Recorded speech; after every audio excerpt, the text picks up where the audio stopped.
The silver dagger was 3 inches from Isla's heart when the Lycan King tore through the fortress doors like vengeance incarnate. But let's back up. Because the story of how Isla Crow ended up chained to a blood-soaked altar with a madman chanting about godhood over her prone body, that started 23 years earlier, on a night when the moon bled silver and the wolves of Ashwood learned that divine blessings could look an awful lot like curses. 23 years earlier. The midwife's scream could be heard 3 valleys over. Moira Crow had been in labor for 16 hours, and the entire Ashwood clan waited outside the birthing cabin with the anxious energy of wolves who knew something was coming, but couldn't quite smell what. The air itself felt wrong, charged, electric, humming with a frequency that made teeth ache and fur stand on end. When the baby finally came, the moon outside the window fractured into silver light so bright it looked like the sky was bleeding. Every wolf in a 10-mile radius felt the tremor, a shockwave through the pack bonds, through the earth itself, ancient and overwhelming and aware. The midwife, old Bessa, had delivered 300 pups in her 60 years. She'd seen breech births and stillborns, twins and triplets, even one memorable occasion involving a pup who came out already shifted. But when she pulled back the swaddling cloth and saw the mark blazing on the infant's chest, a perfect crescent moon surrounded by runes that seemed to move in the candlelight, she dropped the child and ran. The baby landed in her mother's lap, already screaming. Smart kid. She'd just figured out what kind of world she'd been born into. Moira stared at her daughter, at the luminescent mark that pulsed with each tiny heartbeat, and felt her world crack down the middle. She'd wanted a child so badly. Prayed to the moon goddess for years. And the goddess had answered. Careful what you wish for. By morning, half the clan wanted the baby drowned. By afternoon, Elder Rorik had declared her touched by forces beyond mortal ken, which was elder speak for cursed, probably dangerous, definitely not our problem. By evening, Moira's mate, Isla's father, Declan, stood between his daughter and a mob with murder in their eyes and negotiated a compromise that would poison the next 12 years of his daughter's life. They would keep the marked child. Raise her. But she would be apart. Separate. A wolf of Ashwood in name only. Declan had thought he was saving her. In retrospect, Isla sometimes wondered if drowning might have been kinder. Present day. Isla Crow woke at dawn in her home, a converted barn at the far edge of Ashwood territory that smelled perpetually of mildew, old hay, and shattered dreams. She'd stopped calling it the barn around her 16th birthday and started referring to it as the estate in conversations with herself, because if you couldn't laugh at your own isolation, you'd go mad. And going mad was, paradoxically, one of the few luxuries she couldn't afford. She stretched, feeling her spine crack in 3 places, the gift of sleeping on a straw mattress that had given up any pretense of support around the same time her clan had given up any pretense of family, and studied the mark on her chest in the cracked mirror she'd salvaged from the clan's refuse heap. The crescent moon glowed faintly in the morning light, surrounded by runes she'd spent 23 years trying to decipher. Ancient script. Goddess tongue. The kind of thing that showed up in prophecies and got people killed. It pulsed with her heartbeat, a constant reminder that she was different. Special. Cursed. The Ashwood clan had remarkably consistent opinions about which one. Morning, Mark, she said to her reflection, because talking to herself was better than the alternative, which was not talking at all and forgetting how to form words. What fresh humiliation do you have planned for us today? Public shunning? Mysterious illness blamed on our proximity? Oh, I know. Maybe someone's cow will stop producing milk, and Elder Rorik will organize another delegation to throw stones at our window. The mark pulsed. It had no opinions on cattle lactation. Isla pulled on her work clothes, cast-offs from the clan's charity box, because even outcasts needed to be clothed, though apparently they didn't need to be clothed well, and headed outside to begin her daily routine. Mucking the stall, tending the small vegetable garden that kept her from starving, hauling water from the creek because the clan had generously decided that running water was a luxury reserved for wolves who didn't glow in the dark. She was elbow-deep in manure because nothing said divine blessing like agricultural waste management when she heard the footsteps. Multiple pairs. Heavy. Deliberate. The kind of footsteps that preceded bad news the way thunder preceded lightning. Isla didn't look up. If you're here about the Henderson's sheep, I was nowhere near them. I haven't left my property in 3 days. There are witnesses. A pause. Well, trees. Trees are witnesses. They're very reliable. Strong moral character. Isla Crow. That voice. Alpha Garrick. Isla's stomach dropped somewhere in the vicinity of her boots. The Alpha didn't make social calls. The Alpha barely acknowledged her existence under normal circumstances. When he did show up, it meant the clan had decided something about her fate, and historically, those decisions ranged from mildly terrible to catastrophically life-destroying. She turned, pitchfork still in hand, and faced the delegation. Alpha Garrick stood at the center, massive and gray-muzzled, with the kind of authority that came from 30 years of keeping a clan together through sheer force of will and strategic intimidation. Flanking him were 4 enforcers, the clan's military elite, and behind them, lurking like a bad smell, Elder Rorik. Alpha, Isla said, keeping her voice neutral. To what do I owe this parade? Are we processing curses in bulk now? Should I prepare a presentation? Garrick's jaw tightened.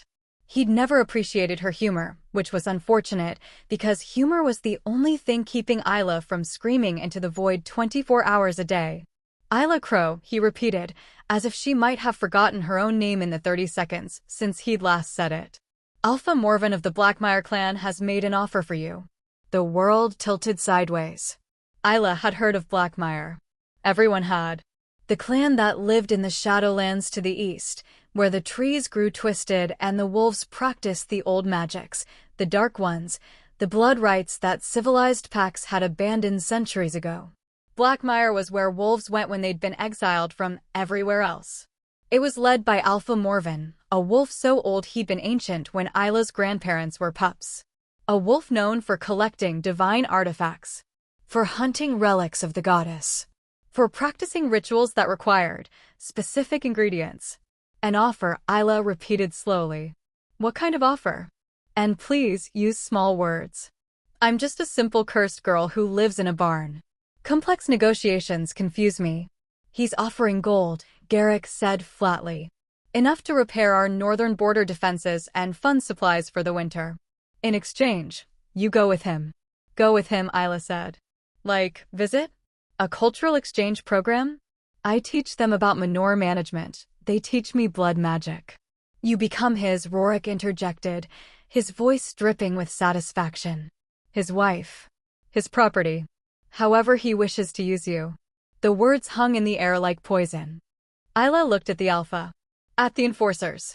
At Elder Rorik with his smug expression and his certainty that he'd finally found a way to rid the clan of its stain. She looked at her pitchfork, calculated the odds of fighting her way out, 0, and felt something in her chest crack. Not her heart. Hearts broke when you lost something you loved. This was different. This was the sound of the last thread of hope snapping. You're selling me, she said quietly. To a wolf who murders his wives and practices blood magic. For gold. We're offering you a future, Garrick said, but he couldn't quite meet her eyes. Morven believes your mark holds power. He'll value you in ways you haven't been valued here. Value me, Isla repeated.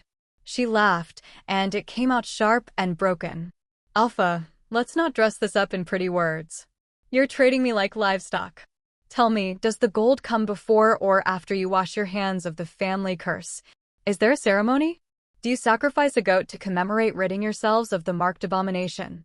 You are no family of mine, Garrick said, and his voice was steel. You're a stain on Ashwood's honor. A reminder of something we don't understand and can't control. Morven is old, yes. His tastes are particular. But he wants you, and frankly, what he does with you isn't our concern. You'll be gone by nightfall. Pack whatever you can carry. He turned to leave, and Isla felt the moment crystallize, the absolute, final severing of any bond she'd ever had with these wolves. Her clan. Her family. Her own mother, who hadn't visited in 5 years. Her people, who decided she was worth less than border repairs. Wait, she called out, her voice steady despite the trembling in her hands. I have one question. Garrick paused. Does my mother know? Did Mora Crow sign off on selling her daughter to a monster? The alpha's silence was answer enough. Isla nodded slowly, something cold and hard settling in her chest where that thread of hope used to live. Right. Well then. I'll pack. Wouldn't want to keep my new husband waiting. I hear old wolves get cranky when their battery deliveries are delayed. She turned back to her stall, her garden, her glorified chicken coop with delusions of grandeur. She had until nightfall to say goodbye to the only home she'd ever known, no matter how broken it had been. Behind her, the delegation left, their duty discharged. Elder Rorik was probably already planning the celebration. Isla looked down at the mark on her chest, the crescent moon that pulsed with steady, relentless light. Well, she whispered to it, to herself, to whatever goddess or demon had marked her at birth. I hope you're happy. This is what your blessing bought me. A one-way ticket to hell, paid for by people who were supposed to love me. The mark pulsed once, twice, almost like a heartbeat that wasn't her own. In the distance, storm clouds gathered. And in a fortress of black stone 3 days' journey east, Alpha Morven smiled and prepared his altar. Chapter 2. The Road to Blackmire. The cage wagon came for her at sunset. Isla had expected chains, maybe some dramatic declaration about her sins against the pack. What she got was far worse: efficiency. The kind of cold, mechanical process used for transporting cargo that needed to arrive intact but didn't warrant courtesy. They loaded her into an iron cage mounted on a reinforced wagon, tossed in a blanket that smelled of mildew and old fear, and locked the door without ceremony. No goodbyes. No last words from her mother. Not even a ceremonial good riddance from Elder Rorik, though she could feel his satisfaction radiating from the crowd that had gathered to watch her departure. The whole clan had turned out, actually. Funny how the cursed outcast who wasn't worth acknowledging suddenly became must-see entertainment when she was being sold off. Isla caught glimpses of familiar faces through the bars, children she'd grown up with, now adults who looked through her like she was already gone. Women who'd once been her mother's friends, whispering behind their hands. Men she'd passed on the forest paths who'd always taken long detours to avoid her. Only one person met her eyes. Old Bessa, the midwife who dropped her as an infant. The ancient wolf stood at the back of the crowd, and for just a moment, Isla saw something in her expression that might have been regret. Or indigestion. Hard to tell with old people. Then the wagon lurched forward, and Ashwood disappeared behind the trees. Well, Isla said to the empty cage, because 3 days was a long time to spend in silence, and she'd be damned if she'd spend it spiraling into despair. This is cozy. Intimate. Really captures that livestock being transported to slaughter aesthetic. I bet the designer won awards. The driver, a massive enforcer named Cade who'd once pushed her into a creek when she was 8, didn't respond. Professional to the end. Though Isla noticed he'd wrapped his hands in cloth soaked with something that smelled like wolfsbane. Insurance, apparently, in case the cursed one decided to get violent. As if she could. As if her wolf, which she'd barely been able to shift into since puberty, could pose any threat to a trained warrior. But fear made people stupid, and the mark on her chest made people terrified. The first day passed in uncomfortable silence.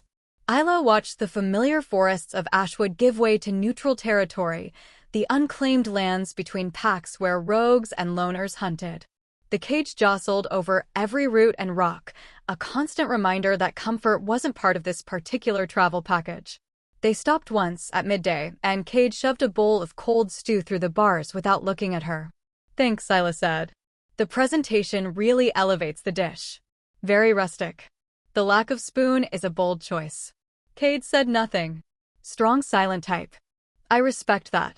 Tell me, does the enforcer training include a course on ignoring sarcasm? Or is it more of an apprenticeship situation? Nothing. Isla ate her stew with her fingers and tried not to think about where she was going. About Alpha Morven and his fortress and his rituals.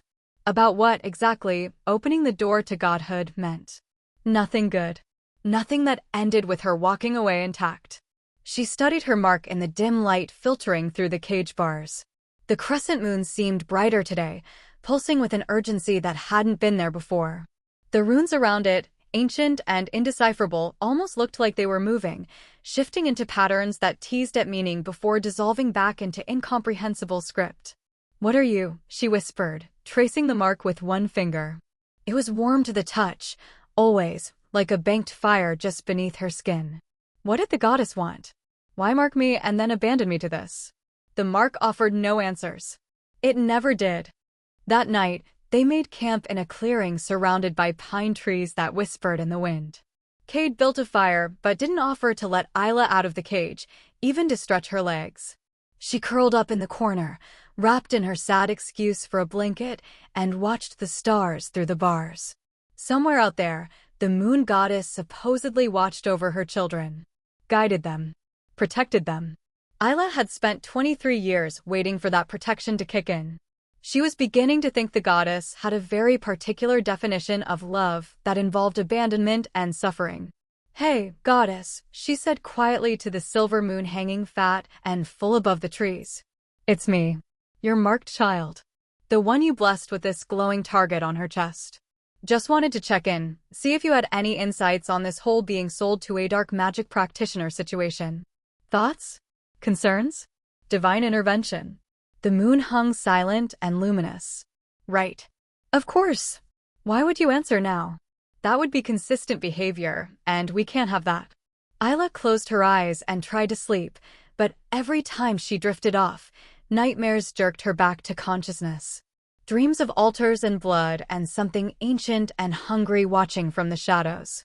Dreams where her mark burned like acid and her screams echoed into forever. She gave up around midnight and spent the rest of the night staring at the darkness beyond the fire, wondering if Morven dreamed too. Wondering what monsters saw when they closed their eyes. The second day dawned gray and cold. They crossed into border territory, the debatable lands where Ashwood's influence ended and something else began. The trees here grew differently, twisted and gnarled, as if the earth itself was uncomfortable. The air tasted wrong, metallic and bitter, and even Cade seemed uneasy, constantly checking their surroundings. "We're getting close, aren't we?" Isla asked. "I can tell by your enhanced paranoia. Very becoming on you, by the way. Really brings out your eyes." For the first time in 2 days, Cade spoke. "Be silent, marked one. These woods are not kind to loose tongues." "Oh, he speaks.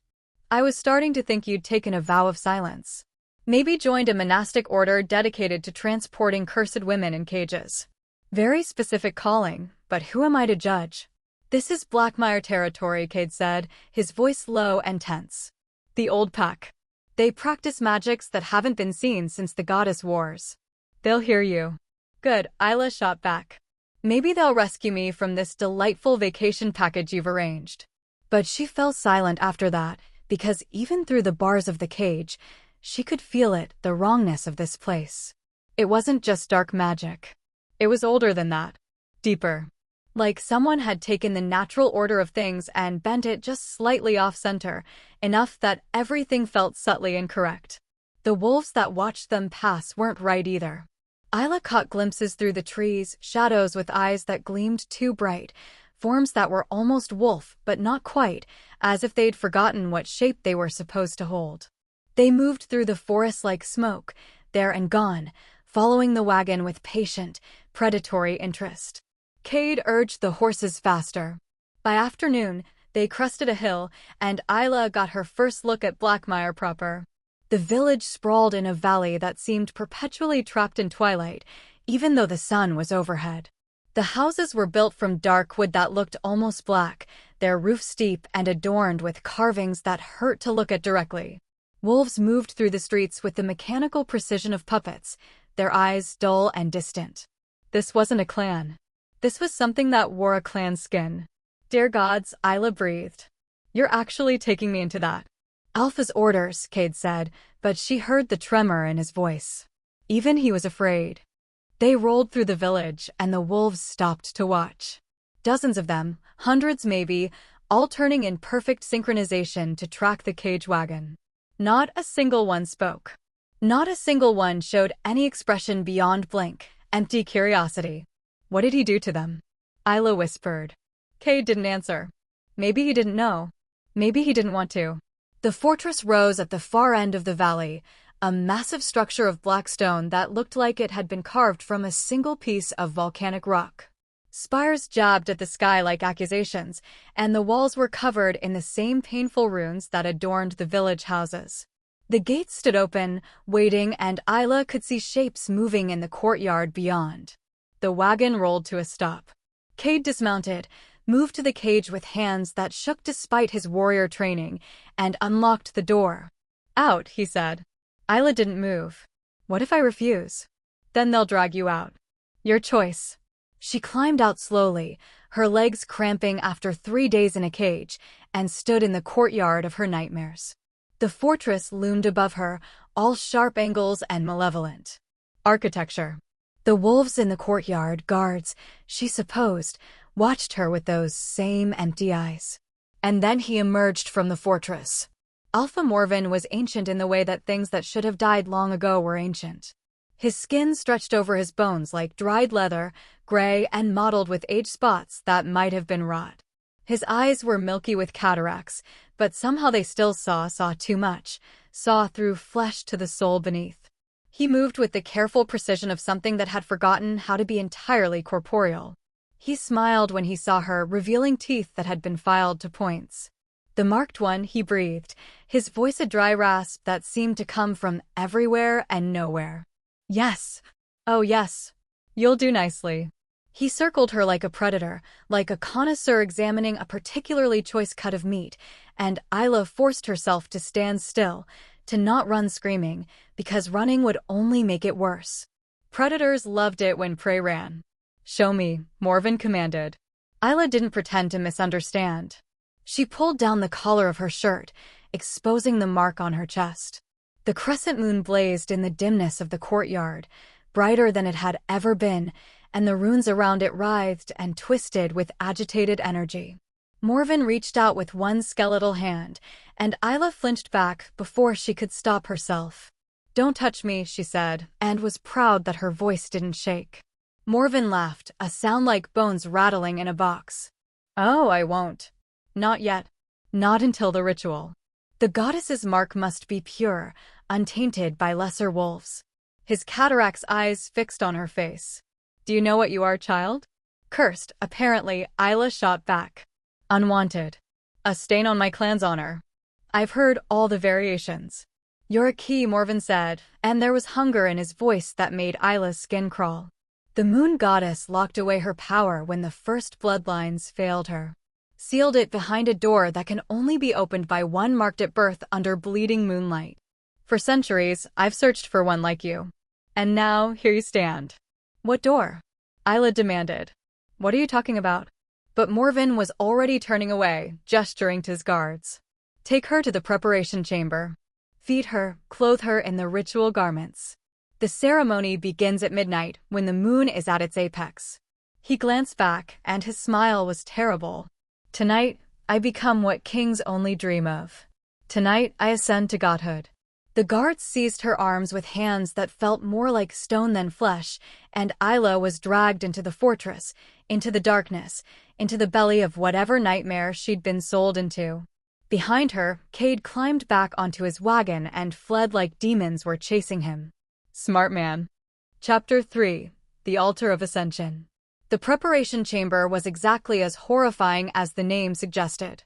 They dragged Isla through corridors that seemed to shift and rearrange themselves when she wasn't looking directly at them, past rooms that echoed with sounds that might have been screams or prayers or something in between. The fortress was a labyrinth of dark stone and darker magic, every surface carved with runes that made her eyes water and her mark burn with increasing intensity. The guards, if they were guards, if they were anything more than hollow puppets wearing wolf skin, deposited her in a circular chamber at the fortress's heart. The walls were smooth obsidian, reflecting her terrified face back at her from a dozen angles. A stone basin filled with water that gleamed 2 silver sat in one corner. Hanging from hooks on the wall was a garment that made Isla's stomach turn, white silk, nearly transparent, the kind of thing designed to make a sacrifice look appropriately virginal and doomed. "Put it on," one of the guards said in that flat, emotionless voice they all shared. "Bathe first. The ritual requires purity." "Purity," Isla repeated. Right. Because nothing says pure like forced human sacrifice. Do you listen to yourselves? Or did Morven take your brain along with your personality? The guards stared at her with empty eyes. That's what I thought. They left, and Isla heard the heavy clunk of a lock sliding home. She was alone in a room designed for preparing victims, wearing clothes that smelled of 3 days in a cage, with perhaps 4 hours until whatever horror Morven had planned reached its culmination. She should panic. Should scream, cry, beat her fists bloody against the door. That's what any sensible person would do. Instead, Isla walked to the basin and studied her reflection in the 2 silver water. She looked like Hellface smudged with dirt, hair a rat's nest of tangles, eyes hollow with exhaustion and fear. But beneath the grime, beneath the terror, she saw something else. The mark on her chest blazed bright enough to cast shadows, and in its light, her face looked almost powerful. "All right, Mark," she said quietly. "You've been burning all day. You've been going crazy since we crossed into this cursed territory. If you're trying to tell me something, now would be an excellent time to get clearer about it." The mark pulsed in response, 3 quick beats, then a long, steady glow. Almost like a heartbeat, but not hers. Something else's. Something vast and ancient and watching. Isla felt the hair on her arms stand up. "Goddess," she whispered. "Are you there? Is this finally when you show up? Because your timing is, as always, impeccable." Nothing. Just that steady, her heartbeat pulsing through the mark. Isla stripped off her filthy clothes and stepped into the basin. The water was cold but clean, and she scrubbed away 3 days of grime with methodical precision. If she was going to die tonight, and let's be honest, death was the best-case scenario given what Morven had planned, she'd do it clean.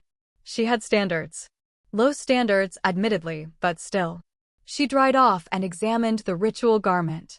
It was worse up close, designed to expose the mark on her chest while covering just enough to maintain some token modesty. The silk was so fine she could see through it, and the whole thing reeked of objectification and ceremonial murder. "This is demeaning," she informed the empty room. "If I survive this, I'm writing a strongly worded letter to whoever designs sacrificial clothing. Probably the same person who decided cages were acceptable transportation." She put it on anyway, because refusing would only delay the inevitable and probably result in the guards forcing her into it. At least this way she maintained the illusion of choice. The hours crept by with agonizing slowness. Isla tried the door, locked, obviously, searched for windows, none, and attempted to find anything that could be used as a weapon. The chamber was distressingly devoid of convenient sharp objects. She paced. She sat. She talked to herself because silence felt like surrender. "So this is it," she said to her reflection in the obsidian walls. 23 years of being cursed, feared, and hated, culminating in being murdered by a megalomaniac who files his teeth. It's almost poetic. Tragic heroine, marked by destiny, dies alone in a dark fortress.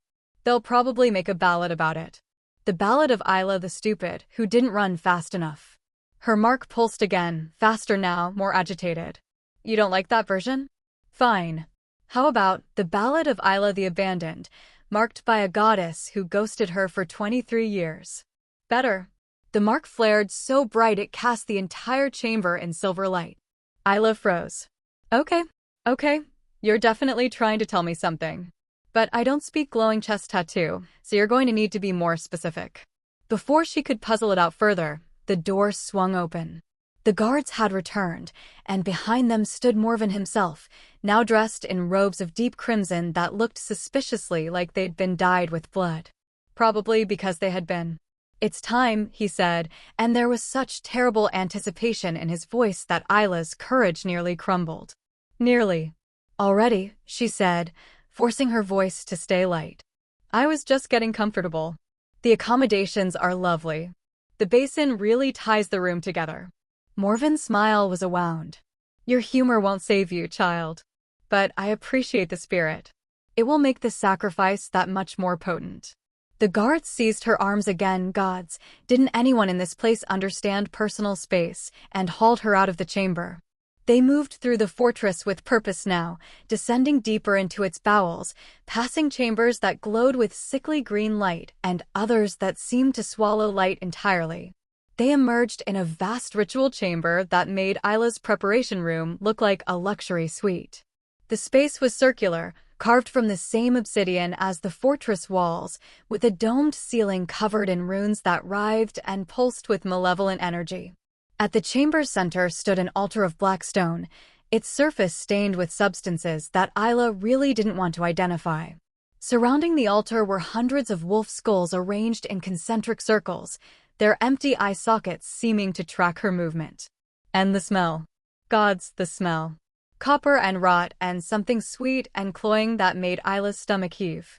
Previous attempts, she asked, nodding at the stains. The mark is rare, Morven said, circling the altar like a priest preparing mass. I've found 17 bearers over the past century. None survived the ritual. But none of them had a mark as pure as yours. You were born under a bleeding moon, child. The goddess herself announced your arrival. You're the key. That's what you keep saying. But a key to what? What door? Morven gestured to the walls, and Isla saw them, carvings she'd missed in her initial horror. They depicted a story in brutal, ancient images, wolves bowing before a massive figure wreathed in moonlight. The figure bestowing power, bloodlines flowing from her like rivers. And then, darkness. The figure disappearing. A door slamming shut. Wolves weakening, dying, forgetting what they'd once been. The goddess's power, Morven breathed. She locked it away when the first bloodlines failed her. When wolves became too weak, too human, too distant from our divine origins. But the prophecy speaks of a key, one marked at birth, one whose blood can open the door and release the goddess's power back into the world. And you want that power, Isla said slowly. You want to absorb it, become godlike yourself. I will become a god, Morven corrected. I've spent lifetimes preparing this ritual. And tonight, with your mark and your blood, I will ascend beyond mortality, beyond death, beyond anything these pathetic modern wolves can comprehend. He was insane. Completely, utterly mad. And Isla was chained to his delusion. The guards forced her onto the altar, and Isla felt the cold stone against her back, felt silver shackles click around her wrists and ankles. The chains were engraved with runes that made her mark scream in protest, and when she tried to shift, tried to call on her wolf for the first time in years, she felt nothing but a void where her power should be. Silver-laced, Morven explained, seeing her struggle. Blessed by dark priests and inscribed with bindings that would hold even the goddess herself. You won't escape, child. Tonight, you become my key to divinity. He began to chant in the old tongue, in words that predated modern speech, and the runes on the walls began to glow. The wolf skulls started to, gods, they started to move, their jaws opening and closing in rhythm with Morven's chanting. The air grew thick and heavy, pressing down on Isla like a physical weight. Her mark burned. Not just warmth, actual burning, like someone had pressed hot iron against her chest. She screamed, couldn't help it, the pain overwhelming every other thought. Morven raised a silver dagger, intricate, ancient, with a blade that seemed to drink light. With this blade, I open the door. With your blood, I claim what was locked away. With your death, I ascend. He brought the dagger down toward her heart, and Isla felt time slow to a crawl. This was it. This was how she died, murdered for a power she didn't want, killed by a madman's ambition, abandoned by a goddess who'd marked her and left her to suffer. The blade was 3 inches from her chest when the world exploded. The fortress doors didn't just open, they shattered, blown inward by a force so immense that the explosion sent chunks of obsidian flying like shrapnel. The ritual chamber's walls cracked, runes flickering and dying, and through the smoke and debris, he walked. Isla had never seen anything like him. Tall, impossibly tall, with shoulders that spoke of raw power and a presence that made the air itself bend around him. His eyes were molten gold, burning with an inner fire that had nothing to do with rage and everything to do with absolute authority. He wore black armor that seemed to absorb light, and his aura, gods, his aura pressed down on every wolf in the chamber like the weight of mountains. Alpha dominance. But not just alpha. Something beyond that. Something primal and ancient and right in a way that made every instinct Isla possessed scream submit. Every wolf in the chamber, including Morven, dropped to their knees. Not voluntarily. Their bodies simply gave out, overwhelmed by the sheer presence of the newcomer. "That's enough," the stranger said quietly, but his voice carried like thunder. King Ryden Lothar. The Lycan King. Isla had heard stories, every wolf had. The king who united the clans 3 centuries ago, who supposedly bore the blessing of the moon goddess herself, who ruled from a fortress in the northern mountains and rarely involved himself in clan politics unless something threatened the entire species. What was he doing here? Ryden moved through the chamber with lethal grace, and when Morven's guards tried to intercept him, hollow-eyed puppets all, they simply collapsed before they could touch him. Not dead. Just switched off like their strings had been cut. How? Morven gasped from his knees, still holding the silver dagger. How did you find? I felt her, Ryden said simply, his eyes fixed on Isla. 3 days ago, I felt a pull I haven't felt in centuries. A mark calling to mine across the distance. He moved to the altar, and up close, Isla could see the barely controlled fury in his expression. You were about to murder my mate. The words hung in the air like a bomb. Mate? Ryden reached down and snapped the silver chains with his bare hands, just broke them like they were made of paper, not enchanted metal. He lifted Isla from the altar as if she weighed nothing, his touch surprisingly gentle despite the rage radiating from every line of his body. Are you hurt? He asked, and his voice had softened, lost that edge of absolute command. Isla stared at him. At his face, handsome in a sharp, dangerous way, with a scar cutting through one eyebrow and a mouth that looked like it rarely smiled, but might be devastating when it did. At his eyes, which held centuries of experience, but looked at her with something like wonder. She started, then stopped. Did you just call me your mate? Instead of answering, Ryden set her on her feet and tore open his shirt. On his chest, identical to hers in every detail, blazed a crescent moon surrounded by ancient runes. Isla's world tilted sideways. Impossible, Morven breathed, staggering to his feet despite the weight of Ryden's dominance pressing down on him. The prophecy speaks of 1 key, not 2. 1 marked, 1 chosen. The prophecy speaks of the goddess's bloodline reborn, Ryden said, not taking his eyes off Isla. Not stolen. Not harvested through blood magic and murder. Reborn. 2 marks, 2 souls, 1 bond.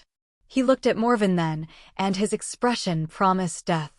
And you, old wolf, just tried to butcher my mate. Tried to pervert the goddess's gift into your own ascension. Morven's face twisted with fury and desperation. You don't understand. I've spent lifetimes preparing, researched every text, murdered every rival, sacrificed everything for this power. She's mine. The Ashwood clans sold her to me. The Ashwood clan, Ryden said with dangerous quiet, will answer for that. But you, Morven, will answer to me. He took a step toward the old alpha, and Isla felt the temperature in the chamber drop. Morven raised the silver dagger, but his hand was shaking now, his bravado crumbling under the weight of what was bearing down on him. Stay back. Morven snarled. I am Alpha of Blackmire. I have power you can't comprehend. You have parlor tricks and blood magic, Ryden said. I have the blessing of the moon goddess herself. Shall we compare? But before Ryden could move, before Morven could make whatever desperate last stand he'd planned, Isla's mark flared. Not just glowed, flared, erupting with light so bright that everyone in the chamber threw up their hands to shield their eyes. And Ryden's mark responded, blazing with the same intensity, and where their lights touched, the air shimmered and bent. A voice ancient, feminine, vast as the cosmos, echoed through the chamber, through their minds, through their very souls. At last, my children have found each other. Isla's knees buckled, but Ryden caught her, and the moment their skin touched, her mind exploded with images. Herself and Ryden, but not in this life. In another. She was a warrior, scarred and fierce, and he was a young king, and they fought side by side against an enemy that threatened to destroy everything. She saw them fall, saw them die holding hands. Another life. She was a healer in a small village, and he came seeking refuge from a war. They had 3 days together before his enemies found him. She died taking an arrow meant for his heart. Another. Another. A dozen lifetimes, 100 maybe, flickering past too fast to count. Always finding each other. Always loving each other. Always torn apart before they could complete the bond, before they could fulfill whatever purpose the goddess had marked them for. The goddess's bloodline, Isla whispered, understanding hitting her like lightning. She marked us to restart it. To bring back the divine wolves. We're eternal, Raiden said, and his voice was shaking. Every lifetime, we've found each other. And every lifetime, we've failed to survive long enough to complete the bond.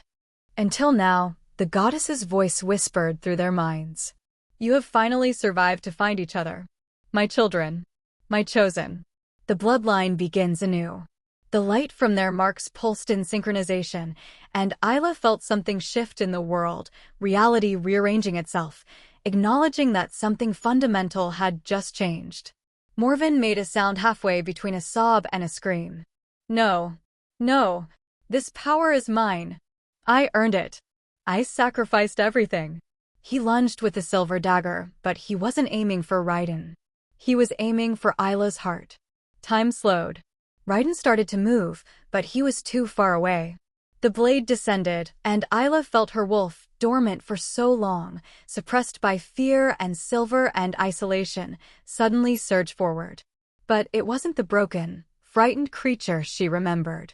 It was magnificent. Ancient. Divine.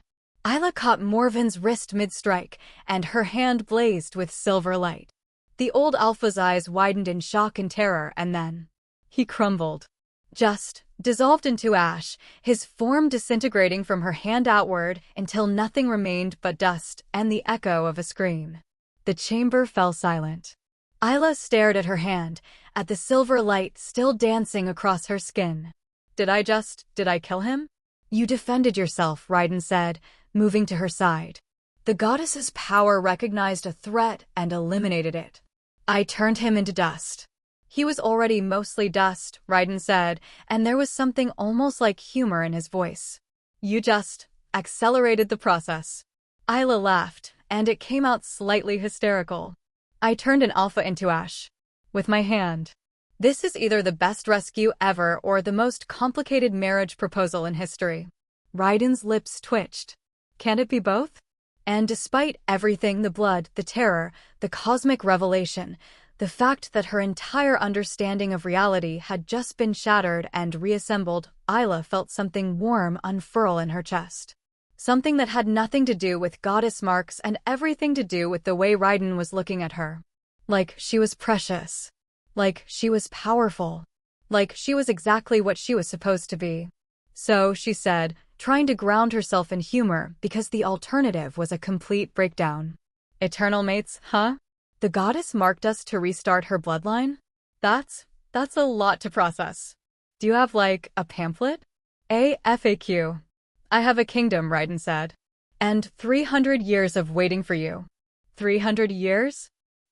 Wow. That's commitment. Or maybe obsession. The line gets blurry at that time scale. Both, Raiden admitted. Every lifetime I've remembered fragments. Dreams of a woman with a mark like mine. A partner. An equal. My mate. And 3 days ago I felt you wake. Felt your mark calling across the distance. I've been tracking you ever since. Well, your timing is impeccable, Isla said. Another 30 seconds, and I would have been a divine battery for the crazy dust man. Raiden's expression darkened. The clan that sold you to him will answer for that. My clan, Isla said quietly. Ashwood. They've been waiting to get rid of me since I was born. They won't get the chance to regret it, Raiden promised, and there was something absolutely terrifying in his voice. I'll see to that personally. Around them, the fortress began to collapse. With Morven dead, whatever dark magic had been holding it together was failing. The obsidian walls cracked, the runes flickered and died, and the wolf skulls shattered into dust. We should leave, Raiden said. Unless you want to be buried in a collapsing nightmare fortress. Not particularly high on my to-do list, Isla admitted. Raiden swept her into his arms before she could protest, and honestly, after 3 days in a cage and nearly being sacrificed, she wasn't about to argue, and carried her through the crumbling fortress with inhuman speed. They burst out into the courtyard just as the main tower collapsed behind them in a cloud of obsidian dust and failed magic. The hollow-eyed wolves of Blackmire stood frozen in the courtyard, and as Isla and Raiden passed, they began to wake. Confusion flooded their faces, horror at where they were, terror at what they'd become. Morven's control had died with him. What about them? Isla asked. They'll be offered sanctuary, Raiden said. Rehabilitation. They were victims as much as you were. He looked down at her, and his expression softened. But you, Isla Crow, are done being a victim. What am I then? My mate, Raiden said simply. My equal. And if you'll have me my queen. Isla stared at him. At this impossibly powerful, ancient Lycan King who'd just upended her entire world and offered her everything she'd never dared to dream of. She should probably think about it. Process. Maybe see a therapist first. Instead, she heard herself say, do I get a better living situation than a barn? Because I have standards now. Raiden laughed, a real laugh, warm and surprised, and gods, it transformed his entire face. How about a kingdom? I'll consider it, Isla said. Then, more quietly, why me? Out of all the lifetimes, all the versions of me you've remembered, why am I the one who survived long enough? Raiden's expression grew serious. Because you're strong. Stronger than you know. You survived abandonment, rejection, isolation, and you didn't break. Didn't let them make you bitter or cruel. You kept your humor, your fire, your compassion. He traced the mark on her chest with one gentle finger. The goddess marked you with power, but you chose to keep your humanity. That's why you survived. That's why we both did. Isla felt tears prick her eyes, the first real tears she'd shed in years. Not from pain or fear, but from relief. From recognition. From the overwhelming sense that after 23 years of being wrong, being cursed, being unwanted, she'd finally found somewhere she belonged. Okay, she whispered. Take me to your kingdom, Lycan King. Let's see about restarting this bloodline. Raiden smiled, fierce and wild and full of promise, and Isla knew, with absolute certainty, that her life was about to get very complicated. But for the first time ever, complicated sounded wonderful. Chapter 4. The Reckoning of Ashwood. The journey to Raiden's kingdom took 2 days, and it was nothing like Isla's trip to Blackmire. For starters, she wasn't in a cage. She rode with Raiden on a horse that looked like it had been bred from nightmares and moonlight, massive, black as obsidian, with eyes that gleamed with intelligence that seemed distinctly non-horse-like. The creature had appeared when Raiden whistled, and Isla had the distinct impression it had materialized from shadows rather than galloped from a stable. His name is Midnight, Raiden said as he helped her mount. He's been with me for 2 centuries. He's particular about riders. Particular how? He once threw a duke who tried to steal him. The duke landed in a pig trough. Midnight thought it was hilarious. Isla studied the horse, who turned one enormous eye toward her and snorted. Did you just laugh at that story? Midnight tossed his head. Your horse has opinions about aristocracy, Isla said. I like him already. They rode north, leaving the corrupted lands of Blackmire behind. Raiden had sent his guards ahead to deal with the aftermath, to offer sanctuary to Morven's victims, to dismantle what remained of the Dark Alpha's empire, to ensure no one else tried to claim his cursed fortress. Which left Isla alone with the Lycan King, and that was, awkward didn't quite cover it. Destined mate or not, they were essentially strangers. Strangers who'd apparently been lovers in a dozen previous lives, but still. The current version of Isla didn't remember 3/4 of their shared history, and small talk with someone who'd waited 3 centuries for you was a bit outside her comfort zone. So, she said after an hour of slightly tense silence. 300 years. That's a long time. What do you do for fun? Collect stamps? Brood dramatically on mountaintops? Judge lesser wolves for their inferior alpha techniques? Raiden's lips twitched. I run a kingdom. It's remarkably time-consuming. Right? But everyone needs hobbies. You can't just king all day. I read, Raiden said. Train. Hunt. occasionally deal with territorial disputes between idiotic alphas who think violence is an acceptable substitute for diplomacy. See, that last one sounds like kinging. It's surprisingly cathartic. They fell back into silence, but it felt slightly less awkward now. Isla studied the landscape as they traveled, watching Blackmire's twisted forests give way to neutral territory, then to lands that felt cleaner, healthier, more right. The trees grew straight here. The air tasted of pine and clean water. Even the animals they passed seemed more present, less haunted. I can feel it, Isla said quietly. The bond. It's like a thread between us, pulling tight. Every time you move, every time your emotions shift, I feel an echo of it. The mate bond, Ryden confirmed. It will grow stronger once we complete the marking ritual. Right now, it's just awakening, recognizing that we've found each other. The marking ritual, Isla repeated. That sounds ominous. Is there blood? I feel like there's probably blood. Some, Ryden admitted. It's how mates bind themselves to each other. An exchange of marks, of essence. It makes the bond permanent, unbreakable. And if I say no? Ryden tensed, and Isla felt it through the bond. A flash of pain, quickly suppressed. Then you say no. I won't force you, Isla. Destiny or not, the choice is yours. Even though the goddess marked us? Even though we're supposed to restart her bloodline. Especially because of that, Ryden said firmly. I've waited 3 centuries. I can wait longer if that's what you need. You've been controlled, sold, nearly murdered. I won't add to that by demanding you accept a bond you're not ready for. Isla was quiet for a long moment, processing that. 23 years of being told she was cursed, unwanted, a burden to be rid of, and now this impossibly powerful king was offering her not just acceptance, but choice. The freedom to say no, even to destiny itself. I'm not saying no, she said finally. I'm just processing. 3 days ago, I was mucking out a barn and contemplating whether dinner would be stale bread or slightly less stale bread. Now I'm an eternal mate with divine powers, riding a philosophical horse toward a kingdom I'm apparently going to help rule. It's a lot. I know, Ryden said softly. And I'm sorry you had to discover it like this. I would have preferred to meet you under better circumstances. Better than I'm about to be sacrificed by a crazy alpha with filed teeth? Low bar, Ryden. Very low bar. That startled another laugh out of him, and Isla felt warmth bloom in her chest.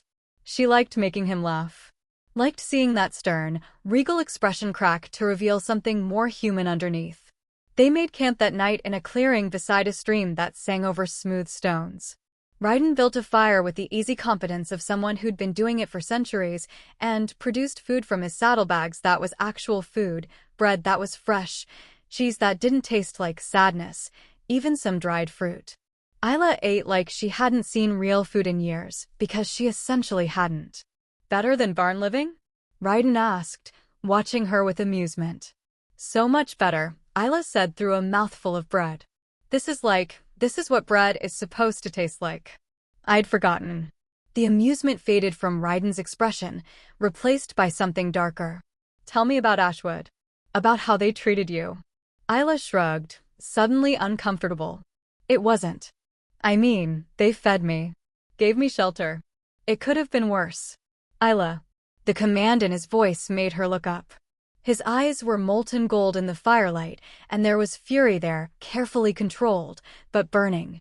Tell me, he said again, more gently. I need to know. So she told him. About the barn, about the isolation, about being blamed for every misfortune from hunter deaths to crop failures. About her mother who wouldn't look at her, about the clan that treated her like a ghost, about 23 years of being too cursed to love, but not quite cursed enough to kill. By the time she finished, Ryden's hands were clenched into fists, and the temperature around them had dropped several degrees. They will answer for this, he said, and it wasn't a threat. It was a promise carved in stone. They were afraid, Isla said, though she didn't know why she was defending them. The mark scared them. I scared them. Fear doesn't excuse cruelty, Ryden said flatly. And selling you to Morven, selling you to certain death, that goes beyond fear into deliberate malice. He looked at her across the fire. Alpha Garrick knew what Morven was. Knew his reputation. He sold you anyway, for gold to repair his borders. How do you? I did research on my way to Blackmire, Ryden said. Called in favors, gathered intelligence. I wanted to know everything about the clan that would abandon their marked child. His expression was granite. They're not a clan anymore. They're a collection of cowards who sacrificed one of their own for convenience. What are you going to do? Make them regret it, Ryden said simply. But not yet. First, I'm taking you home. Getting you settled, safe, comfortable. Then we deal with Ashwood. Home, Isla repeated. The word felt foreign. She'd never had a home, not really. The barn didn't count. That was just a building where she'd survived. The Northern Citadel, Ryden said, and his voice softened. It's built into the mountains, surrounded by forests full of wolves who will welcome you as their queen. You'll have your own chambers, your own space. Whatever you need to feel safe. What if I need a barn? Isla said, trying for humor. For nostalgia? Then I'll build you the finest barn in the kingdom, Ryden said seriously. With running water and heating and absolutely no agricultural waste. Isla laughed, and it felt good. Felt normal. She'd spent so long being cursed that she'd forgotten what normal felt like.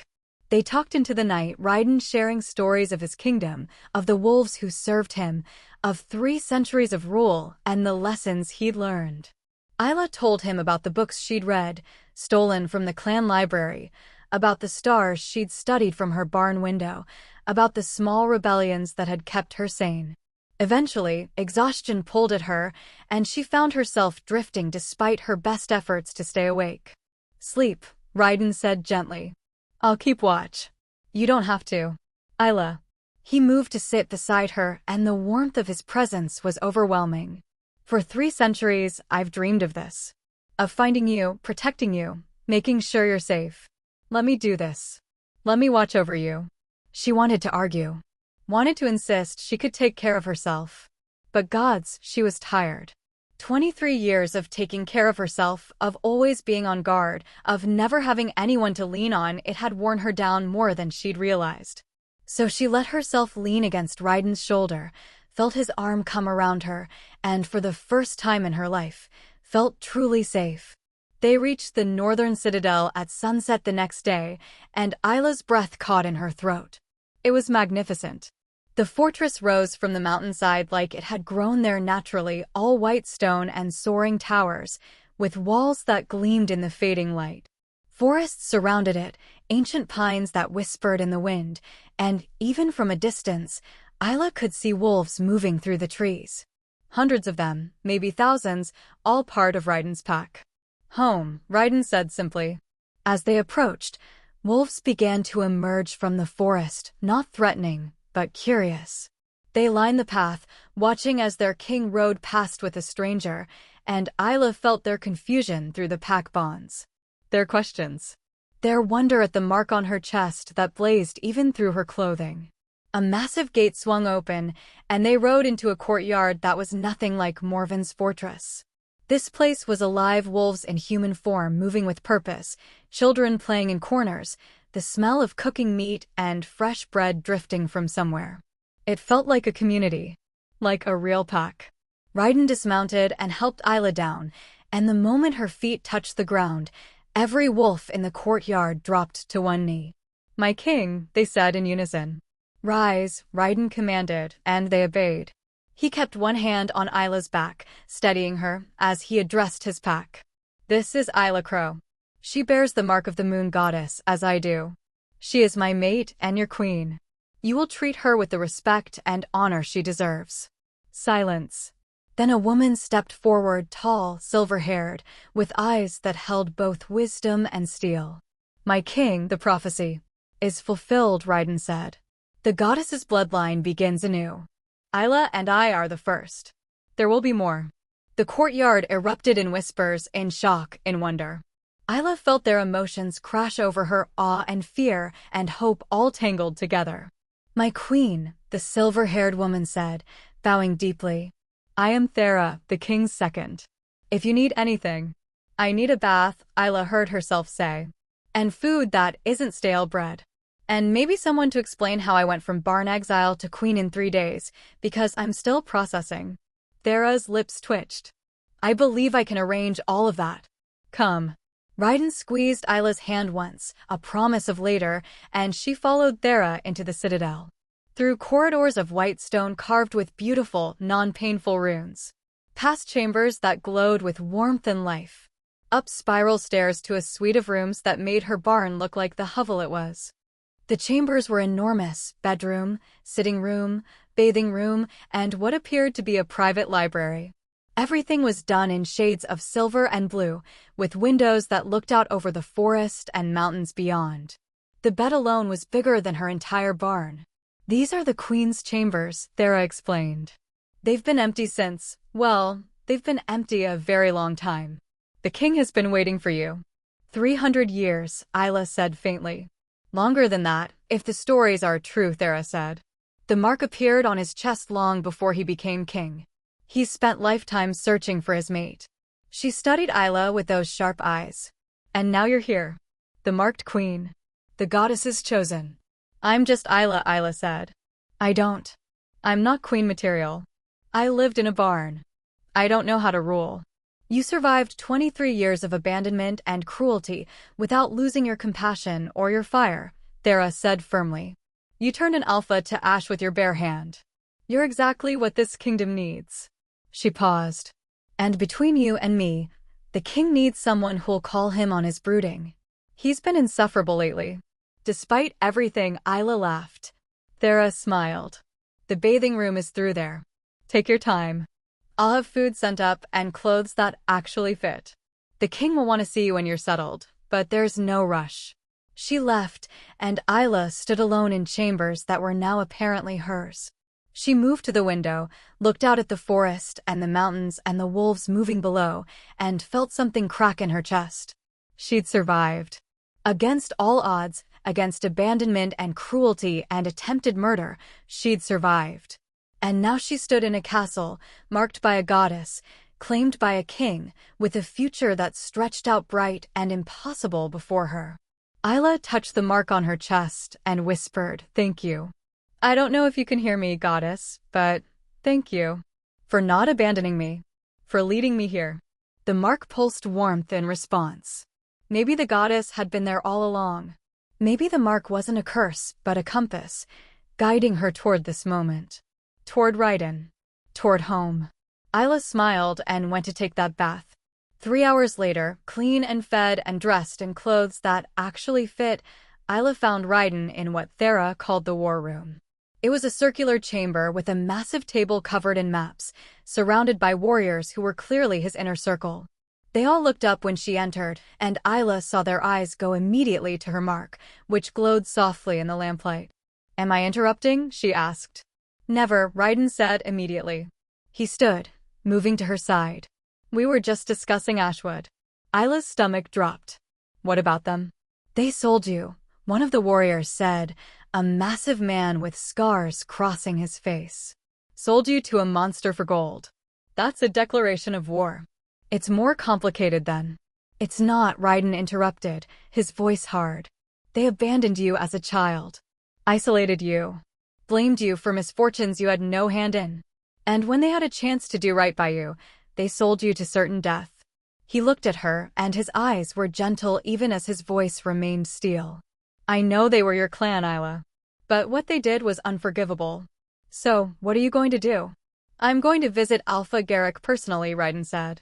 "And I'm going to make it very clear what happens to clans who abuse the goddesses marked." He paused. "You don't have to come. You don't have to face them again if you don't want to." Isla thought about it. About the barn, about the isolation, about her mother who wouldn't meet her eyes.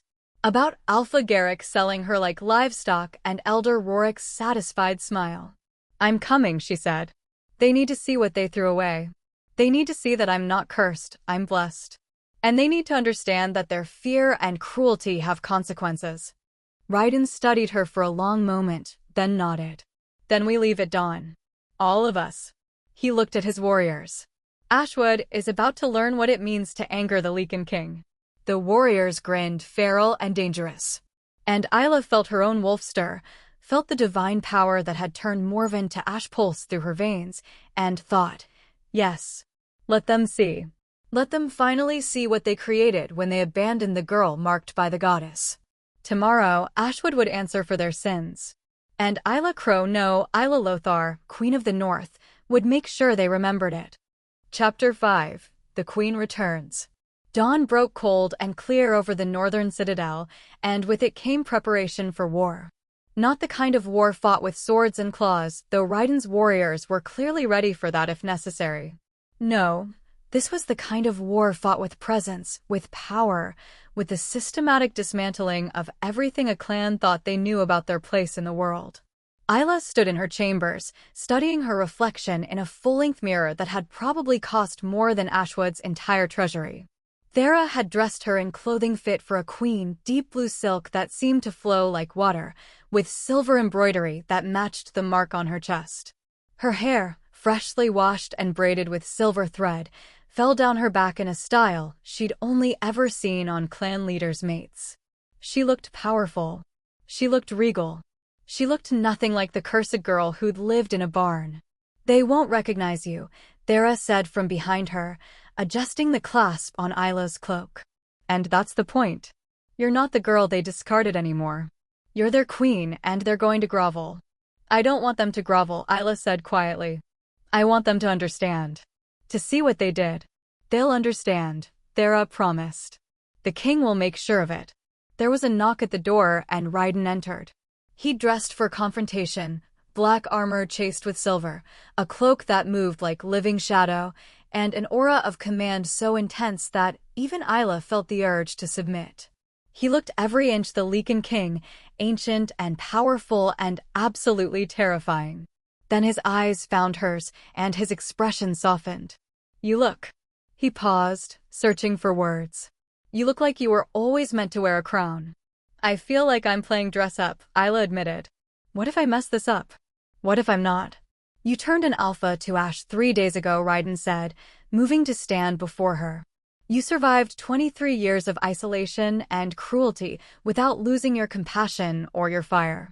You're my mate, marked by the moon goddess herself." He took her hand. "You're not playing dress-up, Isla. You're stepping into who you've always been. A queen who lived in a barn? A queen who survived impossible odds and came out stronger," Raiden corrected. "Now come. Ashwood awaits." They rode south with an army. Not a large one, Raiden didn't need numbers to make a point. 50 of his finest warriors, all mounted on horses that looked like they'd been bred from the same nightmare stock as Midnight. They moved in perfect formation, silent and deadly, a river of black armor and silver weapons flowing through the forest. Isla rode beside Raiden at the column's head, and every wolf they passed stopped to stare. Word had spread fast. The Lycan King had found his mate. The marked queen had returned. The goddess's bloodline would be reborn. They crossed from neutral territory into Ashwood lands around midday, and Isla felt the difference immediately. The trees here looked smaller somehow. Less majestic. The forest that had once been her entire world now felt cramped and petty compared to the vast northern wilderness she'd just left. "How do you want to do this?" Raiden asked quietly. "Fast or slow?" "Slow," Isla said. "I want them to see us coming. I want them to have time to panic." Raiden's lips curved into something that wasn't quite a smile. "Vindictive. I like it." "I had good teachers," Isla said. 23 years of being blamed for everything gave me a lot of time to fantasize about revenge. And now you get to make those fantasies reality." They emerged from the tree line, and Ashwood Village spread before them. Isla had only seen it from a distance. Outcasts weren't welcome in the clan center, but she knew every building, every path. The Alpha's lodge at the center, large and imposing. The communal hall where the clan gathered for meetings and celebrations she was never invited to.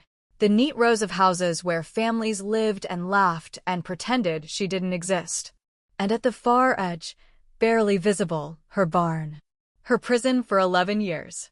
"That's where they kept you?" Raiden asked, following her gaze. His voice had gone dangerously soft. "That's where they kept me," Isla confirmed. The temperature dropped 10 degrees. "My king," Thera said from behind them, her voice carefully neutral. "Perhaps we should save the righteous fury for after the confrontation?" Freezing the entire village might be satisfying, but it's not subtle. Raiden took a breath, and the cold receded slightly. Right. Subtlety. Not my strong suit. You're a Lycan King who just rode into a hostile clan with 50 warriors, Isla pointed out. I think we left subtle somewhere around the northern border. They rode into the village, and Ashwood's wolves began to emerge. Slowly at first, a few curious faces at windows, children peeking around corners. Then more, as word spread that something was happening. Something big. By the time they reached the central square, the entire clan had gathered. Hundreds of wolves, all staring at the black-armored warriors and their terrifying king. All wondering what could have brought the Lycan King himself to their small, unremarkable clan. Then someone saw Isla. That's the cursed one, a woman whispered, loud enough to carry. But she looks different, someone else finished. Isla sat tall in her saddle and let them look. Let them see the girl they'd thrown away, now dressed like royalty and riding beside the most powerful wolf in the kingdom. Let them see the mark on her chest blazing through her fine clothes, no longer something to fear, but something magnificent. Alpha Garrick emerged from his lodge, flanked by his enforcers. He took one look at the assembled force and went pale. Behind him, Elder Rorik and the rest of the council followed, their expressions ranging from confusion to dawning horror. King Raiden, Garrick said, bowing deeply. This is an unexpected honor. If we'd known you were coming, we would have prepared. I didn't come for hospitality, Raiden said, his voice carrying across the square. I came for justice. The word hung in the air like an executioner's blade. Garrick's eyes flicked to Isla, and understanding crashed over his face. The girl. She's my mate, Raiden finished. The marked queen. The goddess's chosen.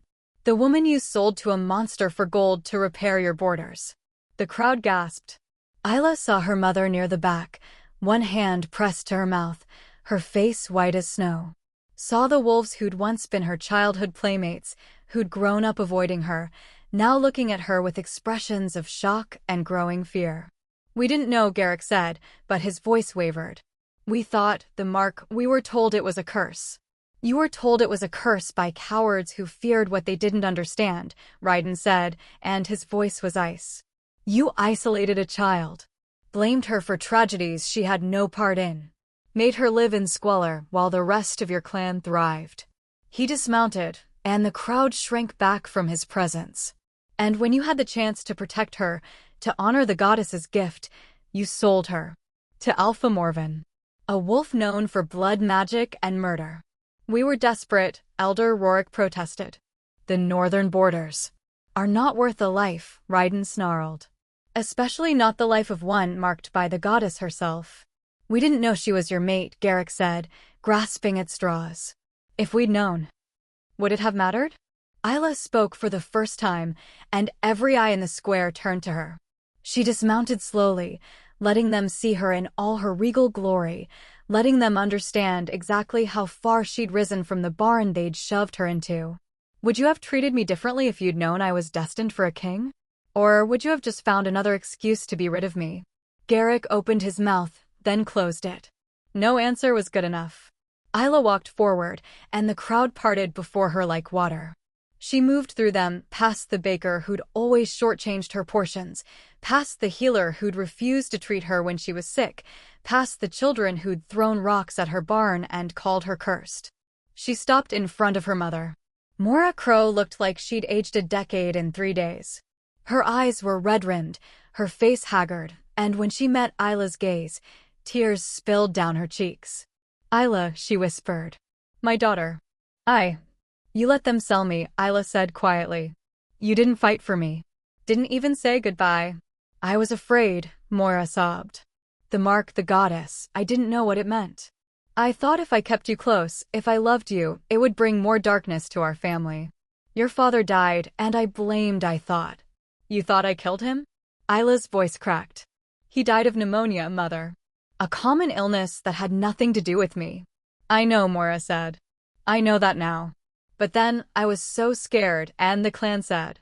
The clan, Isla repeated. She turned to face the assembled wolves. The clan that values gold over family. That chooses fear over love. That would rather sacrifice a child than admit they might be wrong. She felt her mark flare, felt the power surge through her veins, not destructive like with Morven, but commanding. Absolute. The mark of the moon goddess herself, demanding recognition. Every wolf in the square felt it. Isla watched them drop to their knees, unable to resist the divine authority rolling off her in waves. Even Alpha Garrick, even Elder Rorik, even her own mother, all bowing before the girl they'd cast aside. I could destroy you, Isla said, and her voice carried the weight of cosmic truth. I could turn this entire clan to ash with a thought. The goddess's power flows through me, and I am done being afraid. Please, Garrick gasped. We were wrong. We see that now. Please, mercy. Mercy, Isla said. You want mercy? The same mercy you showed me when you locked me in a barn? The same mercy you showed when you sold me to a madman? Isla, Ryden said softly behind her. Not a command. A reminder. She had the power here. The choice was hers. Isla looked at the kneeling wolves, at the clan that had tormented her, at her mother sobbing in the dirt. She felt the rage burning in her chest, the desire to make them suffer as she'd suffered. And then she let it go. I'm not going to kill you, she said. Because unlike you, I don't punish people for being afraid. But there will be consequences. She looked at Ryden, who nodded. By my authority as Lycan King, Ryden announced, Ashwood clan is hereby placed under direct royal oversight. Alpha Garrick, you are stripped of your title. Your lands, your resources, your gold, all now belong to the crown. Garrick's face went gray. You're taking everything? Everything you gained by selling my mate, Ryden confirmed. Every coin, every resource, every advantage you bought with her life. He paused. Additionally, every member of this clan will undergo education on the goddess's marks, on divine gifts, on what it means to honor rather than fear the sacred. And anyone who refuses, Isla added, anyone who continues to spread fear and superstition will be exiled. Permanently. She walked back through the crowd, past the wolves who'd made her life hell, and stopped in front of Elder Rorik. The old wolf who'd declared her cursed, who'd convinced the clan to isolate her, who'd smiled when she was sold. You, specifically, Isla said, are exiled. Effective immediately. You have until sunset to leave Ashwood lands. If you ever return, the sentence is death. Rorik's eyes widened. You can't, the king would never. The king will do exactly as his mate requests, Ryden said coldly. You have your sentence, Elder. I suggest you start walking. Rorik stumbled away, and the crowd watched him go with something like satisfaction. He'd been feared, not loved. His exile would not be mourned. Isla turned back to her mother. You're not exiled. But you're also not forgiven. Not yet. Maybe not ever. That will depend on whether you learn from this. Mora nodded, unable to speak through her tears. As for the rest of you, Isla said to the clan, remember this day. Remember that the girl you called cursed is now your queen. Remember that fear and cruelty have consequences. And remember that the goddess's marks are blessings, not curses, and if you ever forget that again, I will personally remind you. She walked back to midnight, mounted with Ryden's help, and looked down at Ashwood one last time. At the clan that had shaped her through rejection. At the barn that had been her prison. At the wolves who'd never seen her as anything more than a curse. Goodbye, Ashwood, she said. I'd say I'll miss you, but we both know that's a lie. Ryden signaled his warriors, and they wheeled their horses as one. The column began to move, leaving Ashwood's wolves kneeling in the dirt, stripped of their alpha and their certainty. As they rode away, Isla felt Ryden's hand close over hers. How do you feel? He asked quietly. Lighter, Isla said. Like I've been carrying a weight for 23 years and finally put it down. She looked at him. Is it wrong that I wanted to do more? To make them really suffer? It's not wrong to want justice, Ryden said. But you chose mercy instead. That's what makes you a good queen. I didn't do it for them, Isla admitted. I did it for me. Because holding on to that rage, that pain, it would have poisoned me. Made me like them. And I refused to let them make me cruel. Ryden smiled, a real smile, warm and proud. That's why you're perfect. They rode north in comfortable silence, leaving Ashwood to rebuild from the ashes of their mistakes. And as the miles passed, Isla felt something settle in her chest. Not quite peace, too much had happened for that. But acceptance. Understanding. She'd been marked by the goddess, yes. Cast out by her clan, yes. Sold to a monster and nearly murdered, yes. But she'd survived. She'd found her mate. She'd claimed her power. And now? Now she was going home. 6 months later. The northern citadel had transformed in the months since Isla's arrival, though she suspected it had less to do with her presence and more to do with the clan finally having something to celebrate. The goddess's bloodline was being reborn. Isla stood on the balcony of her chambers, their chambers, actually, since she'd moved into Ryden's suite after completing the mating bond 2 months ago, and watched the forest below come alive with activity. Wolves training in the courtyard. Children playing in the gardens. Merchants arriving with goods from distant clans who wanted to curry favor with the marked queen. It was overwhelming sometimes. The responsibility. The expectations. The knowledge that every decision she made would shape the future of their kind. But she wasn't alone. Strong arms wrapped around her waist, and Ryden's chin came to rest on her shoulder. "You're brooding again." "I'm contemplating," Isla corrected. "It's different. Brooding is what you do when you think no one's watching." "I do not brood." "You absolutely brood. You brood like it's an Olympic sport." Ryden's chest rumbled with laughter, and Isla leaned back into his warmth. The mating bond sang between them now, strong, unbreakable, a connection so deep that sometimes she forgot where she ended and he began. "The council wants to know when we're going to announce," Ryden said. "Announce what?" "That I'm terrified? That I have no idea what I'm doing? That you're pregnant?" Isla's hand went instinctively to her stomach, where a new life was just beginning to form. The first of the goddess's renewed bloodline. A child who would carry both their marks, both their power. "They already know," Isla said. "The whole citadel probably knows. Wolves can smell these things. But it's not official until we announce it," Ryden said. "And the clans are waiting. They want to celebrate. They want to know if the prophecy is real," Isla corrected. "If we can actually restart the divine bloodline or if this is all just cosmic wishful thinking." "It's real," Ryden said firmly. He turned her to face him, his hands gentle on her shoulders. "You're real. We're real. And this child, our child, will be living proof that the goddess hasn't abandoned us." Isla looked up at her mate, at the Lycan King who'd waited 300 years for her, and felt tears prick her eyes. "I'm scared," she admitted. "What if I'm not good enough? What if I mess this up?"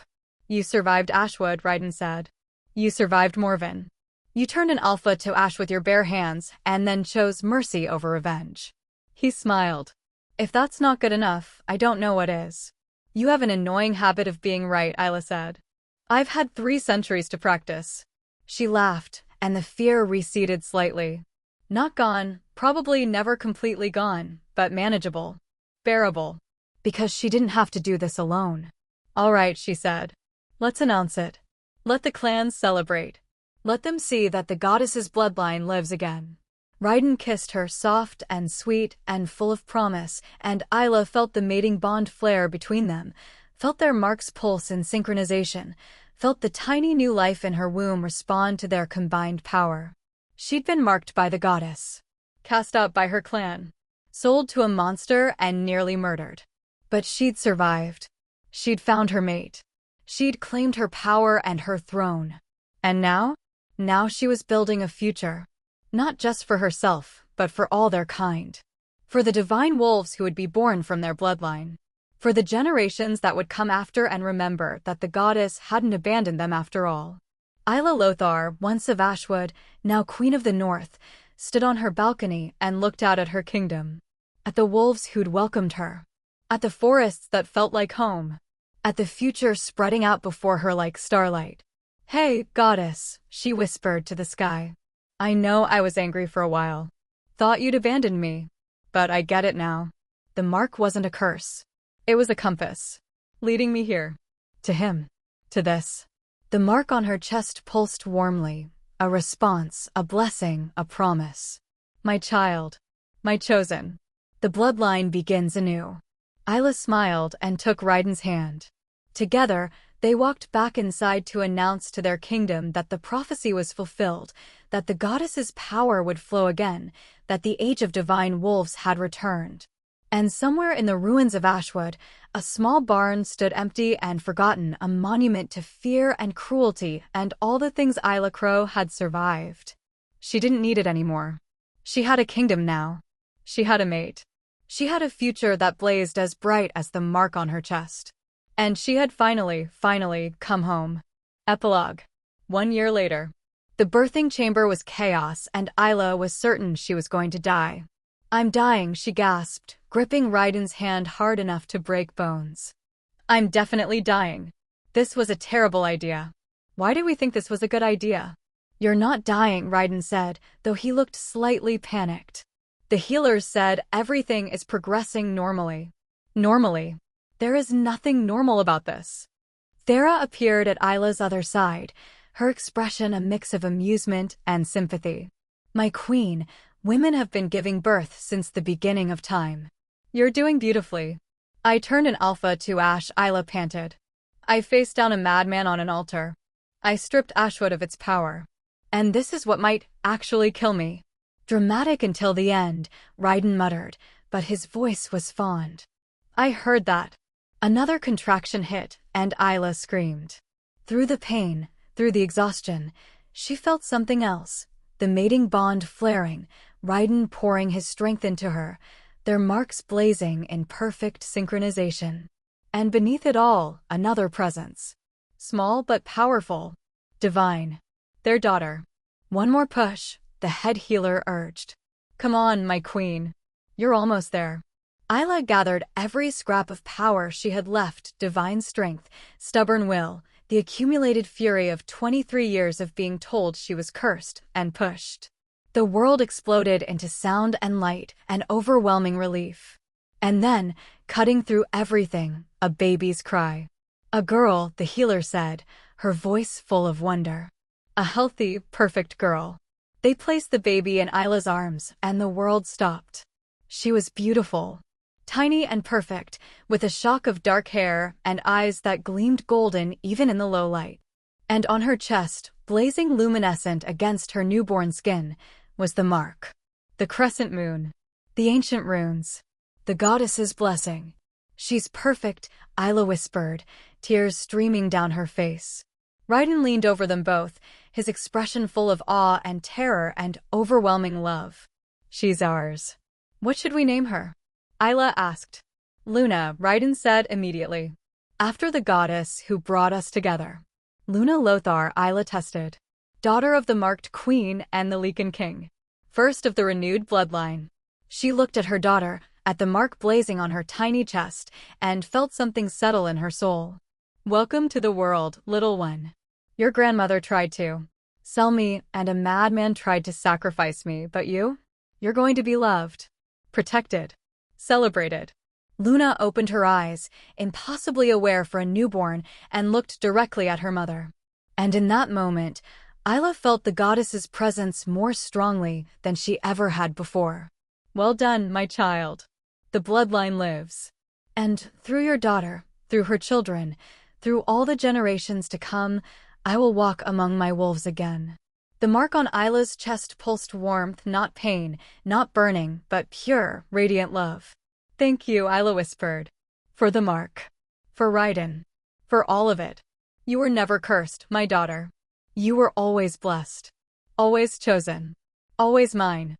The presence faded, leaving behind only warmth and certainty and peace. Isla looked at Raiden, who'd heard it too, felt it through their bond. He smiled, fierce and proud and full of promise. "Ready to save the world?" he asked. "Ready to save the world," Isla confirmed. Outside, the moon rose full and bright over the northern citadel. Inside, the marked queen held her daughter close and thought about barns and cages and altars, about fear and cruelty and all the things she'd survived. She thought about the girl who'd been rejected, sold, nearly murdered. And she thought about the woman she'd become, powerful, loved, eternal. The goddess had marked her at birth, yes. Had set her on a path of suffering and survival, yes. But in the end, it had led her here. To love. to power, to a future brighter than all the darkness combined. Isla Lothar, Queen of the North, marked by the moon goddess and mother to the renewed bloodline, smiled and kissed her daughter's forehead. Welcome home, Luna. Let me tell you a story about a girl who lived in a barn and became a queen. The end. If you love this story, click on the subscribe button. By clicking on the subscribe button, you ensure you don't miss the next story. That might just be the one you've been waiting to hear.